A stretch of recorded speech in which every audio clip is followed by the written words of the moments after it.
الله ربي والإسلام ديني ومحمدا رسول الله.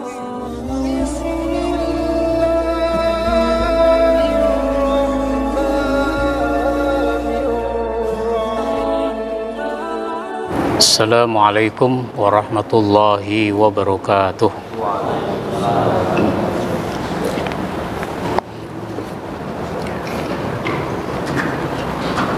Alhamdulillahi rabbil alamin alladzi an'amana bi ni'matil iman wal islam. Asyhadu an la ilaha illallah wahdahu la syarikalah wa asyhadu anna Muhammadan abduhu wa rasuluh. Allahumma salli wa sallim wa barik ala nabiyyina Muhammadin wa ala alihi wa ashabihi ajma'in, amma ba'd. Jamaah sekalian yang saya hormati, pada kesempatan ini kita ingin membahas akhlak kepada anak.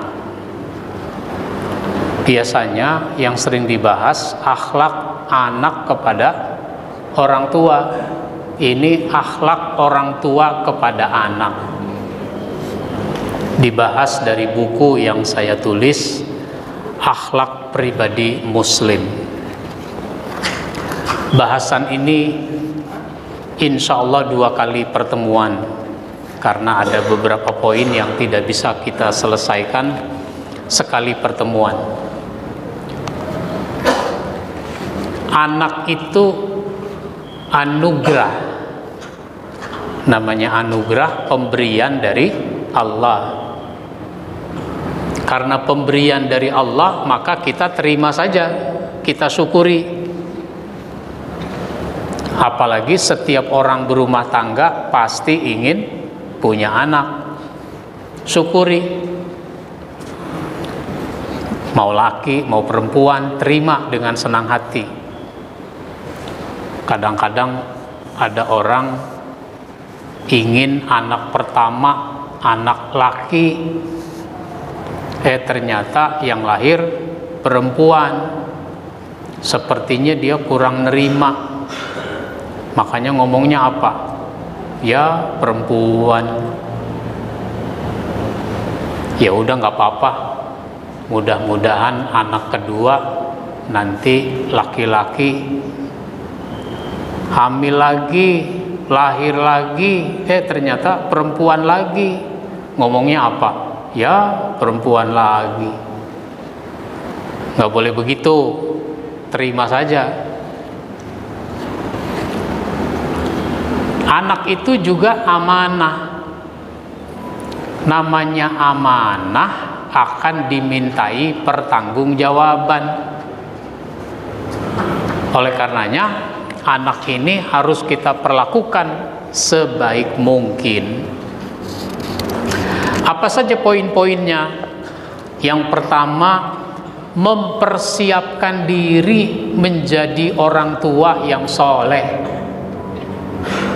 Kalau dia belum menikah, dia bukan sekedar mau mencari wanita yang jadi istrinya, tapi dia sudah mempersiapkan dirinya menjadi orang tua yang soleh. Dan kesolehan ini terus saja dibina. Kesolehan terus dibina. Ketika kita sudah punya anak, maka kita harus terus membina kesolehan diri kita. Nah, kenapa begitu? Karena kita kalau mau mendidik anak, itu dimulai dari keteladanan, dari contoh yang baik. Contoh yang baik itu bukan bersandiwara. Bagaimana kalau bersandiwara? Kalau anaknya ada di rumah, dia baik. Tapi kalau anaknya nggak di rumah, dia tidak baik. Bukan begitu. Jadi persiapkan diri menjadi orang tua yang soleh. Itu sebabnya kalau orang mau menikah, dia harus cari calon istri atau sebaliknya calon suami itu yang soleh, yang solihah. Makanya kata Nabi, tunkahul mar'atu li arba'in, dinikahi wanita karena 4. Yang membuat orang mau menikah dengan wanita itu ada 4. Apa itu? 5 liha, karena hartanya banyak. Karena hartanya, saya mau nyari istri yang anak orang kaya. Padahal yang kaya bapaknya, bukan anaknya. Jadi kadang-kadang ada faktor karena kaya, karena harta. Li hasabiha, karena kedudukannya. Kedudukan, wah, anak pejabat, saya mau nikah sama anak presiden, sehingga nanti saya jadi menantu presiden. Kalau jadi menantu presiden, nanti dicalonkan jadi gubernur. Nah, ya kalau emang dapat ya nggak apa-apa, tapi jangan faktor itu. Karena orang jadi gubernur, jadi presiden cuma sebentar. Sementara berumah tangga sampai kapan? Begitu, mestinya sampai mati. Wali jamaliha, karena kecantikannya. Kalau perempuan karena ketampanannya. Jadi kadang orang mau menikah, laki-laki mau menikah dengan wanita karena wanita itu cantik. Laki-laki karena dia ganteng, tampan. Tapi kecantikan itu juga tidak abadi. Kecantikan tidak lama. Sebab orang lama-lama berkurang kecantikannya, berkurang ketampanannya, berkurang kegagahannya, karena makin tua. Nah, yang paling pokok walidiniha, nah itu karena agamanya. Fa'alaika bizatid din taribat yadaka, nah, agar berkah kedua tanganmu, berkah kehidupan rumah tanggamu, berkah usahamu. Jadi karena agamanya, karena kesolehannya. Kalau laki-lakinya soleh, perempuannya soleh, perempuannya solihah, menjadi suami istri, mudah-mudahan dia sudah siap menjadi orang tua yang soleh. Kalau jadi orang tua udah soleh, maka nanti nggak ada kontradiksi dalam mendidik anaknya. Kadang-kadang kan kontradiksi. Misalnya apa? Anaknya kelas 6 SD, kelas 1 SMP. Itu anak mulai merokok. Ada nggak? Anak kelas 6 SD mulai merokok. Bapaknya tahu, bapaknya marah. Kamu kenapa ngerokok? Anaknya bilang apa? Lah bapak kenapa ngerokok? Orang bapaknya ngerokok. Justru tuh anak merokok meniru bapaknya. Ada seorang anak merokok. Merokoknya dekat masjid lagi. Orang-orang udah mulai sholat, dia masih mojok pada ngerokok. Mestinya sih di lingkungan masjid itu tidak boleh merokok. Mestinya di lingkungan masjid. Setuju nggak Pak? Jadi nggak boleh merokok di serambi masjid, nggak boleh merokok di halaman masjid. Kalau mau merokok di sana tuh, di mana? Pinggir jalan, di luar pagar. Nah, ketika saya tegur itu anak, kamu kenapa ngerokok? Nggak apa-apa kok sama bapak saya. Lah, saya udah nggak bisa tuh ngomong begitu. Sama bapak saya nggak apa-apa. Nah, ini satu ya, mempersiapkan diri menjadi orang tua yang soleh. Yang kedua, kalau nanti sudah punya anak, akhlak kepada anak, maka tunjukkan kasih sayang. Menunjukkan kasih sayang. Kata Nabi, ahibbus sibyan warhamuhum. Hadis riwayat At-Tabrani. Cintailah anak-anak, sayangi mereka. Jadi anak-anak itu dicintai, disayangi. Orang tua cinta, sayang sama anak. Yang saya maksud anak ya anak, bukan masih kecil. Kadang-kadang masih kecil dicintai, disayangi, udah gede enggak. Masih kecil diperhatikan, udah gede kurang diperhatikan. Cintai anak-anak. Kadang-kadang kita itu kalah sama ayam kampung. Ayam kampung itu kan betelor, ya, betelor. Udah betelor, itu telurnya direm, tahu ya? Ini anak-anak tahu nggak sih? Nah, ayam kampung betelor, terus direm. Berapa hari netes. Kalau ayam negeri diapain? Telurnya biar supaya netes. Nah, dikasih sinar lampu yang panas. Nah, kalau ayam kampung itu pakai dia dengan induknya. Induknya netes, udah netes jadi itik. Itu sangat disayangi, sangat dilindungi oleh induknya, itu si itik. Jangan coba-coba bapak mengganggu tuh si itik. Bapak bisa dikejar sama itu induk ayam.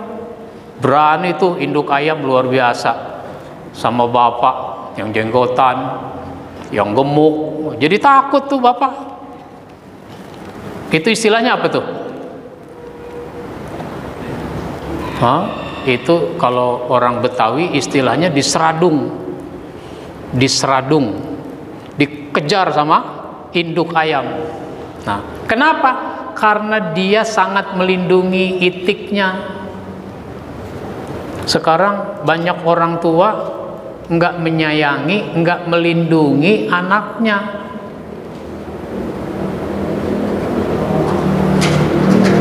Ada kasus-kasus yang dulu nggak pernah terjadi, itu sekarang terjadi. Seorang ibu menjual anak gadisnya kepada seorang laki-laki. Maksudnya menjual, disuruh berzina. Terus dapat bayaran. Uangnya diterima oleh si ibu. Anak itu masuk ke kamar hotel misalnya. Ibunya nunggu di luar. Ya Allah. Di mana ada? Buat apa itu uangnya? Uangnya buat bayar utang. Ada tuh kasus begitu. Ada seorang bapak menzinahi anaknya. Ini namanya tidak menunjukkan kasih sayang kepada anak. Bahkan ada juga yang membunuh anaknya. Ada nggak yang membunuh anak? Apakah bapak, apakah ibu itu membunuh anak? Salah satunya karena faktor ekonomi. Makanya Allah Subhanahu wa taala berfirman pada surat 17, surat Al-Isra ayat 31. wala taqtulu auladakum khasyata imlaq. Jangan bunuh anak-anakmu karena takut miskin. Nahnu narzukuhum wa iyyakum. Kami yang ngasih rezeki kepada mereka juga kepada kamu. Kita ini jadi bapak, jangan merasa kita ini ngasih rezeki pada anak lalu berpikir yang enggak. Kalau saya mati, anak saya makan apa ya? Nah, jangan merasa begitu. Lalu akhirnya khawatir nggak bisa ngasih makan, tuh anak dibunuh. Yang ngasih rezeki bukan kita, kita cuma sebab. Kalau kita mati, ada lagi sebab yang lain. Karena nih anak yatim, anaknya yatim. Kenapa? Bapaknya mati. Sehingga ada orang perhatian pada anak yatim.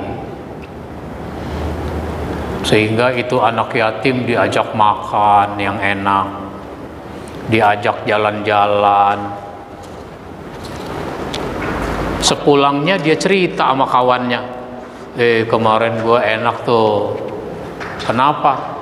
Ada santunan anak yatim, gue diajak makan-makan, enak makanannya di restoran.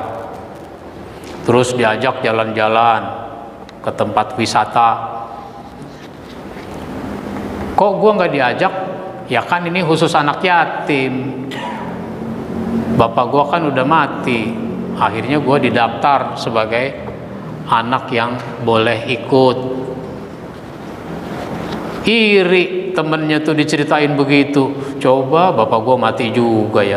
Nah, seneng dia jadi yatim tuh. Kenapa?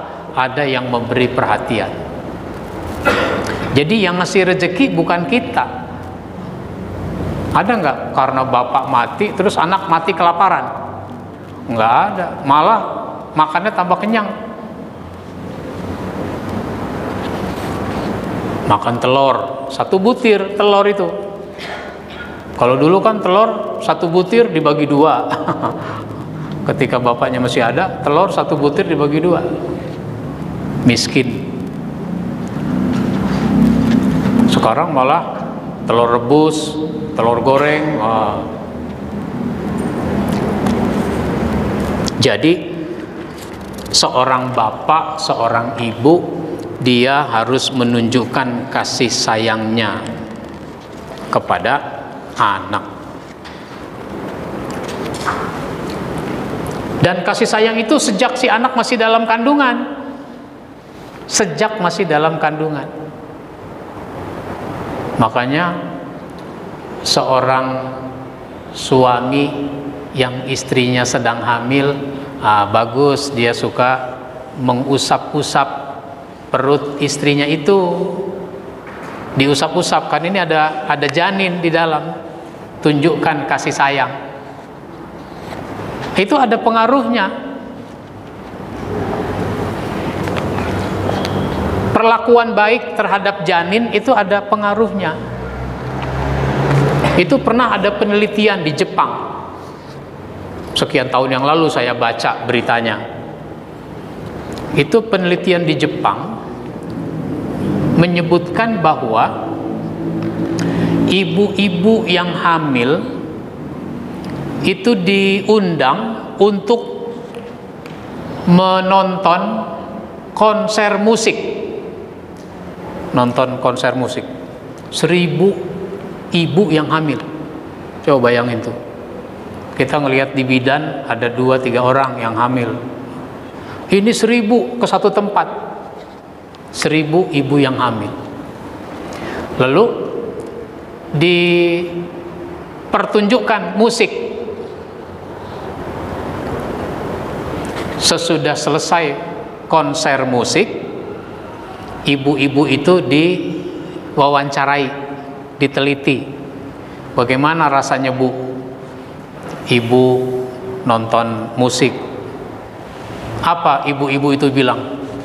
Kayaknya ini si janin bergerak-bergerak begitu. joget-joget. Sehingga kalau yang diperdengarkan musik ya dijoget-joget. Kalau yang diperdengarkan Al-Quran, gitu. Makanya bagus ibu-ibu yang hamil itu suka membaca Al-Quran. Ada pengaruhnya terhadap si janin, sehingga nanti si anak menjadi cinta kepada Al-Quran. Nah, ketika anak itu sudah dilahirkan, maka yang ketiga mengazankan dan mengiqomatkan. Diazankan, bapak istri melahirkan itu siaga, nunggu, itu namanya suami siaga. Nah, ketika istri sudah melahirkan, katakanlah sudah dibersihkan bayinya, nah, maka si bapak ini mengazankan di telinga kanan dan mengiqomatkan di telinga kiri. Ada seorang bapak masih muda, dia disuruh mengazankan, bukan mengazankan, dia takbiran. Allahu Akbar, Allahu Akbar, Allahu Akbar. Emangnya lebaran? Disuruh azankan dia takbiran. Ditegur dia, takbir, azan bukan takbiran. Oh, azan.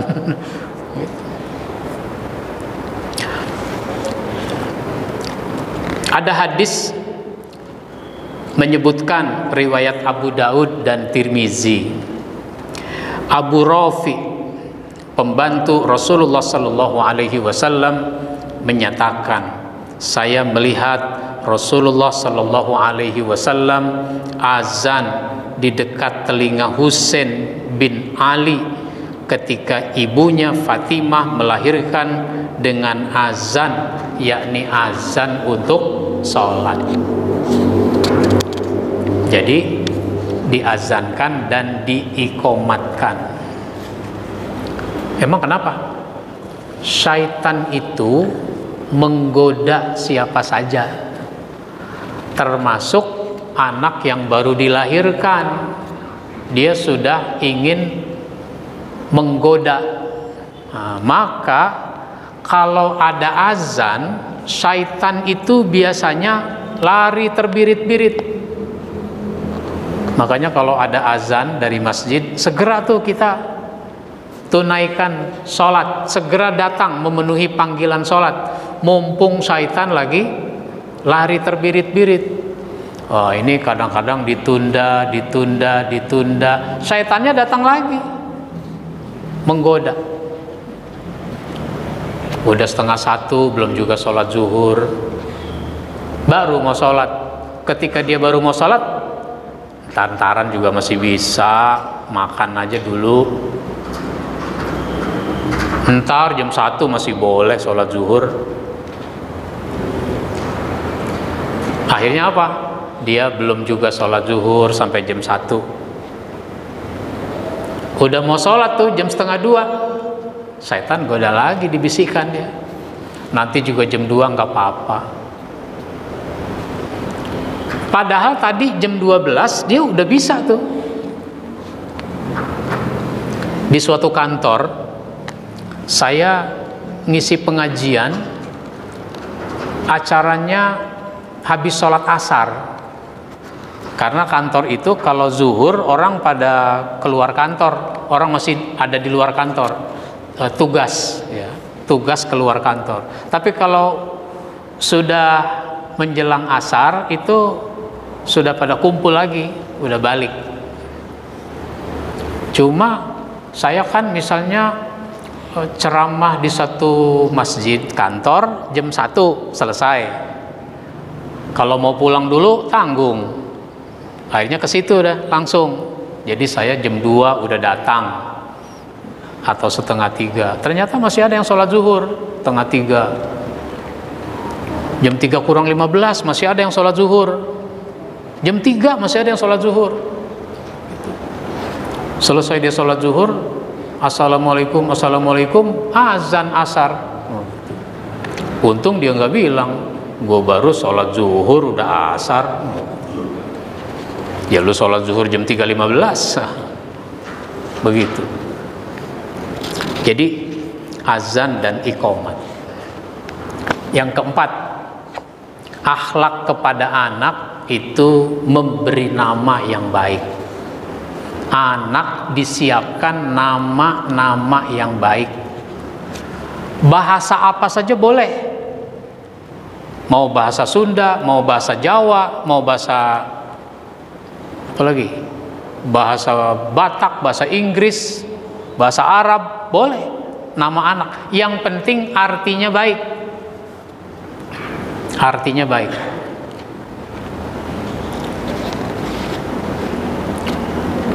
Bukan, oh saya mau ngasih nama anak, ini istilah yang ada dalam Quran. Enggak semua istilah dalam Al-Quran pantas dijadiin nama anak. Saya punya teman saya punya teman. Ngerti ya? Ngerti. Saya punya teman saya punya teman. Temennya teman saya, ngerti ya? Temennya teman saya itu namanya Yahudi. Mungkin orang tuanya berpikir Yahudi itu ada di dalam Quran.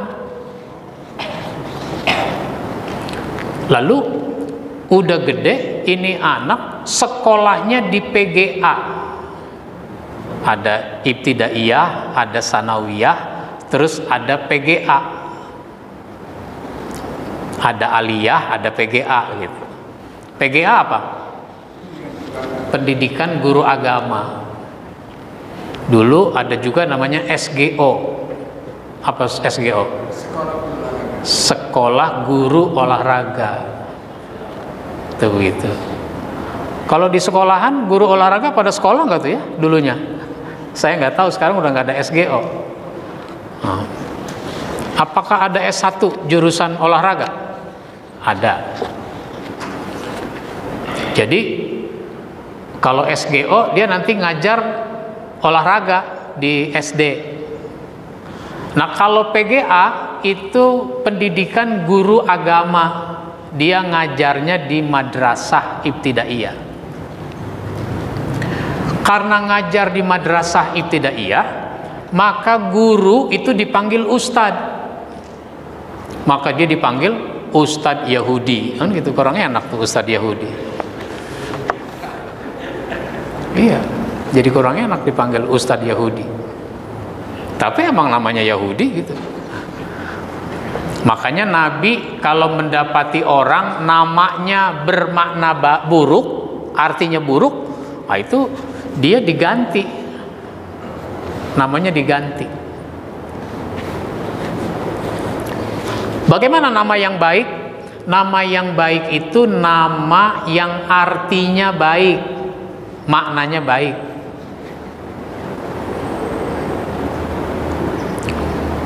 Pakai bahasa apa saja yang penting artinya baik.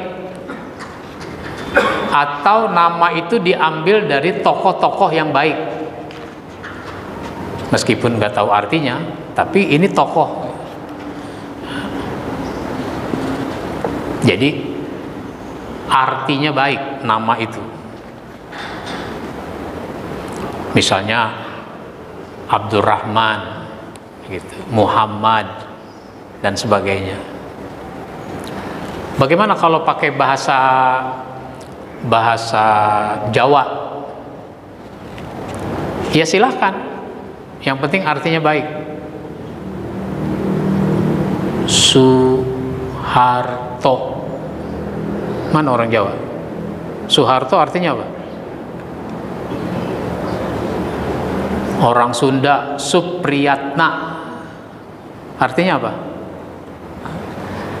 Gitu. Jadi yang penting artinya baik. Nah, sesudah artinya baik, dipanggil itu anak dengan panggilan yang baik. Nah, ini yang jadi masalah. Kadang-kadang orang dipanggil dengan panggilan yang tidak baik. sehingga kehilangan maknanya. Namanya Ibrahim, tapi kita panggil ujungnya doang, Im.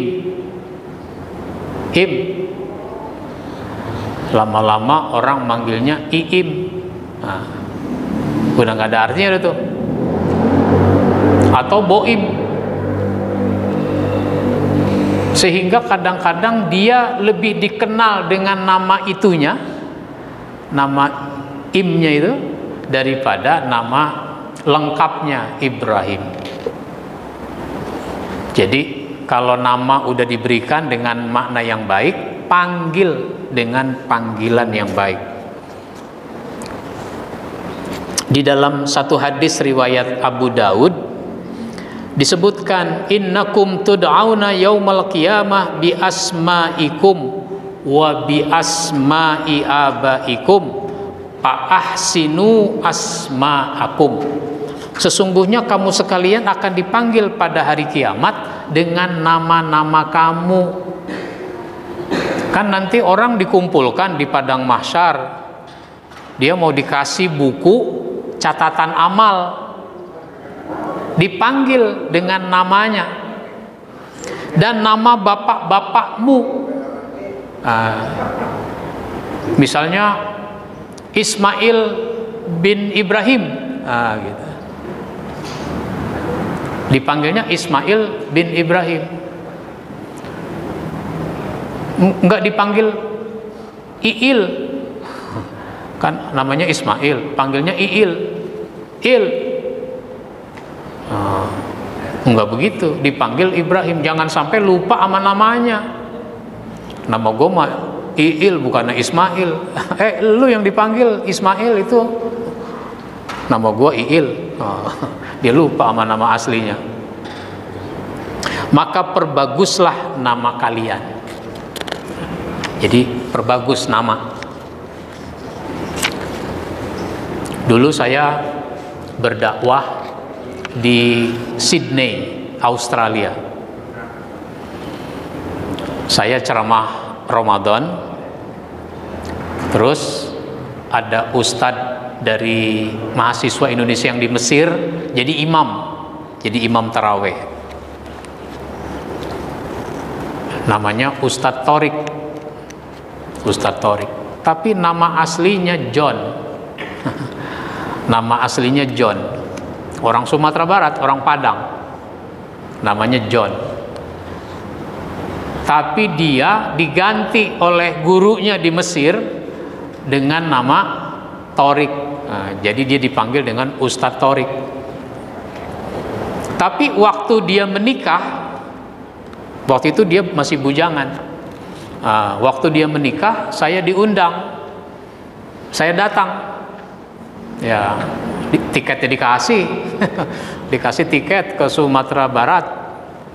Nah, waktu akad nikah itu enggak wahai saudara Torik, saya nikahkan engkau, enggak begitu. Kenapa? Karena namanya bukan Torik, namanya apa? John. Wahai saudara John, aku nikahkan engkau, gitu. Yang terakhir, yang kelima, nanti kita sambung lagi. Nah, apa itu? Akikah dan cukur rambut. Akikah itu potong kambing. Kapan? Hari ke-7. Hari ke-7 dari anak dilahirkan, potong kambing. Ini kadang-kadang nungguin hari 40. Ngapain nungguin 40? Hari ke-7. Kalau hari ke-7 emaknya masih lemes, Pak Ustadz.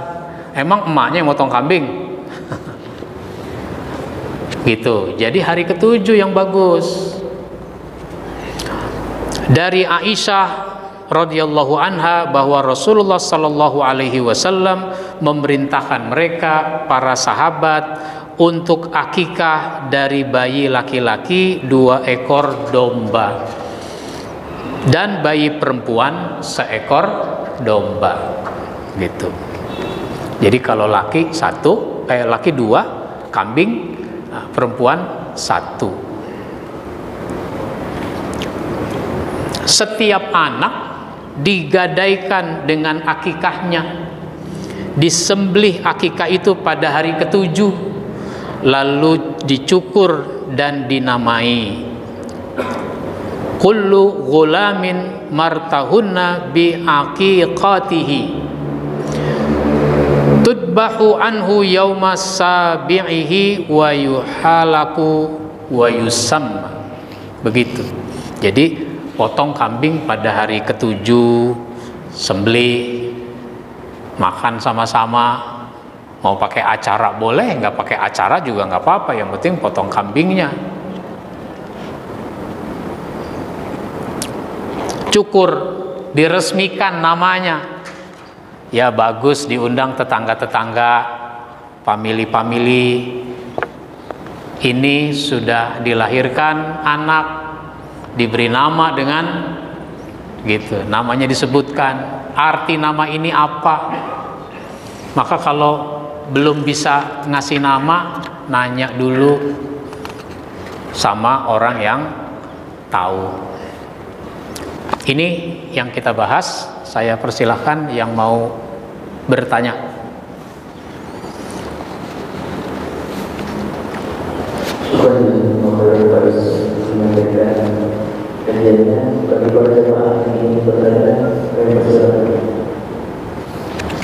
Ya, 1, 2.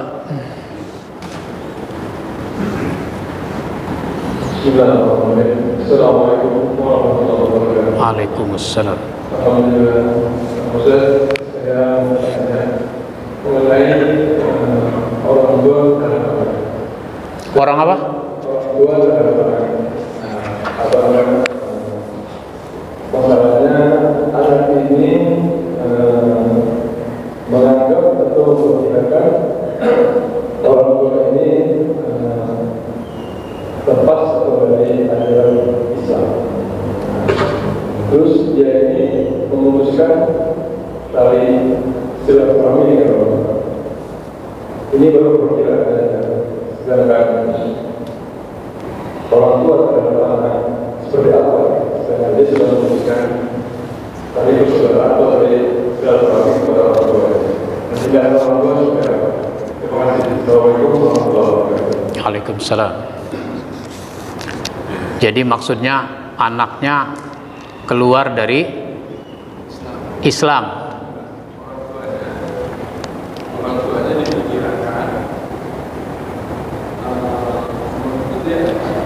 Orang tuanya dipikirkan mengikuti ajaran yang tidak sesuai dengan Islam. Itu baru perpikiran dia. Oh. Dan dia sedang memutuskan tali persaudaraan atau tali silaturahmi kepada orang tua. Ya. Dengan orang tua saudara itu sudah apa? Baik. Kata Nabi, la yadkhulul jannata qati'un. Tidak masuk surga orang yang memutuskan, yakni qati'u rahimi, memutuskan hubungan rahim, ikatan kekeluargaan. Jangan diputus.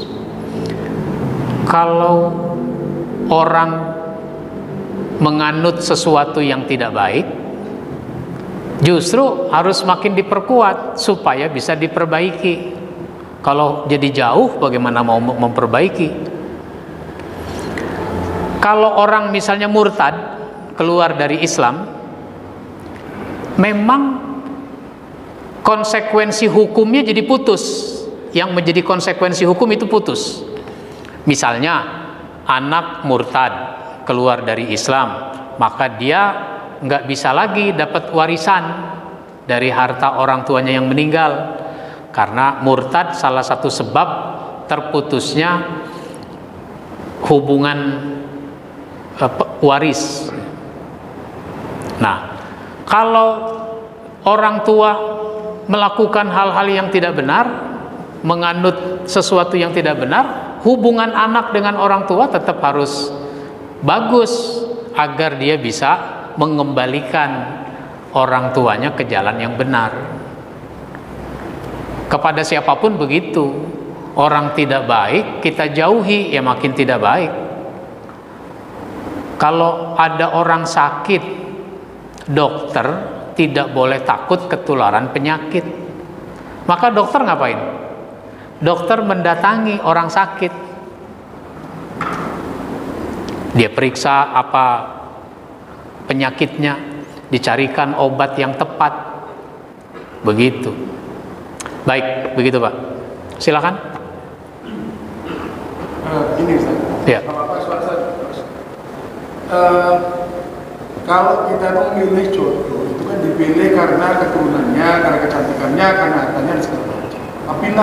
Tapi pilihlah karena agama itu. Itu kita menikah kan agamanya Islam semua. Kan dipilih karena agamanya seperti apa, levelnya, standarnya seperti apa, hingga dia layak. Itu kita pilih. Baik. Agama di sini bukan status, bukan sekedar status. Oh, dia orang Islam. Ya itu sih udah standar. Tapi kan kita ingin ada yang lebih bagus lagi keislamannya. Dulu turun surat Ali Imran ayat 102. Ya ayyuhalladzina amanu taqullaha haqqa tuqatih wa la tamutunna illa wa antum muslimun. Hai orang beriman, takwalah kamu pada Allah dengan sebenar-benar takwa, jangan sampai kamu mati kecuali dalam keadaan muslim. Itu setelah turun ayat ini sahabat tuh pada resah. Sahabat resah. Resah kenapa? Resah khawatir mereka tidak termasuk haqqa tuqatih. Khawatir tidak termasuk orang takwa dengan sebenar-benarnya. Makanya mereka tingkatkan ibadahnya. Ditingkatkan ibadahnya, itu yang namanya sholat malam, sholat tahajud, luar biasa. Itu betul-betul sepertiga malam. Sepertiga malam itu dari jam 1:30 sampai menjelang subuh. Kita kalau bangun 1:30 ngapain? Hah? Mau kencing. Tahajud mentara aja jam 4 juga masih bisa kan gitu. Sahabat ini dari 1:30 tuh sholat tahajud. Kenapa? Pengen haqqa tuqatih. Cuma ada yang kesannya memaksakan diri, sehingga ada yang sebelum sholat itu pasang tali dulu. Allahu Akbar. Itu tali ada di sela-sela ketiak, sehingga nanti kalau lagi sholat ngantuk, oleng, nggak jatuh, nggak gitu. Itu dianggap terlalu berlebihan. Jadi dia bukan sekedar beragama Islam, tapi dia taat dalam keislaman. Kan ada orang beragama Islam tapi dia tidak sholat, ada nggak? Dia tidak puasa di bulan Ramadan. Nah, itu namanya Islamnya di bawah standar. Nah, maka kalau buat pasangan hidup, cari istri, cari suami, nah itu yang taat, beragamanya taat. Bagaimana sekarang kita ini udah terlanjur terlanjur dapat istri tidak begitu taat. Iya, dulu juga ente-nya nggak begitu taat. Nah, sekarang kalau begitu saling membina diri. Disitulah perlunya ada majelis ilmu supaya orang jadi tahu, nanti jadi taat. Begitu Pak. Baik, ada lagi?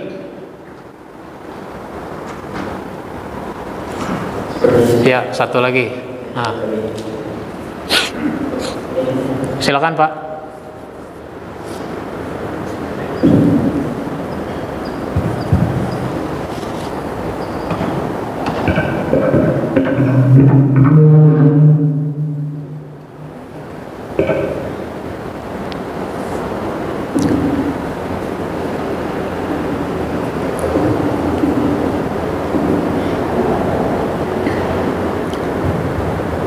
Assalamualaikum warahmatullahi wabarakatuh. Waalaikumsalam. Saya ingin tanyakan Ustaz, tadi Ustaz mengatakan akikah itu bagusnya di hari yang tujuh Ustaz. Sedangkan kalau memang orang tuanya juga mempunyai ekonomi terus bisa ditunda, apakah ditundanya itu sama bagusnya Ustaz? Itu aja Ustaz. Ya. Orang hamil kan 9 bulan, udah tahu istrinya hamil, kan ada jeda waktu tuh 8 bulan ngumpulin uang buat beli kambing, begitu.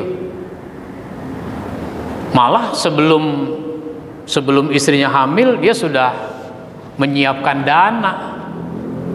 Kalau nggak punya dana, beli aja anak kambing, angon sendiri, bisa juga begitu. Nah, tapi kalau mau beli yang udah jadi, katakanlah kambing itu 2,5 juta. Lalu kalau anak laki, kan sekarang kita udah bisa tahu tuh, diperiksa apa itu? Untuk mengetahui ini anak laki atau perempuan gitu. Oh ternyata laki, kalau gitu saya siapin paling nggak 5 juta gitu. Ternyata kalau orang sudah niat mau akikah, ketemu ada, emang dia nggak niat, ya gue mau orang susah, boro-boro akikah, beli kambing 5 juta buat bayar bidan aja nggak ada. Kan begitu suka. Nah, seandainya mau ditunda, itu ada ulama mengajarkan, Dr. Abdullah Nasih Ulwan apa ya, itu hari ke-14, hari ke-21 gitu. Tapi ada lagi yang mengajarkan ya sebelum 40, ada lagi sebelum gede tuh anak. Bahkan nggak tahu siapa yang ngajarin, nenek-nenek akikah. Gua mau akikah, gua mau beli kambing, gua lagi punya duit nih.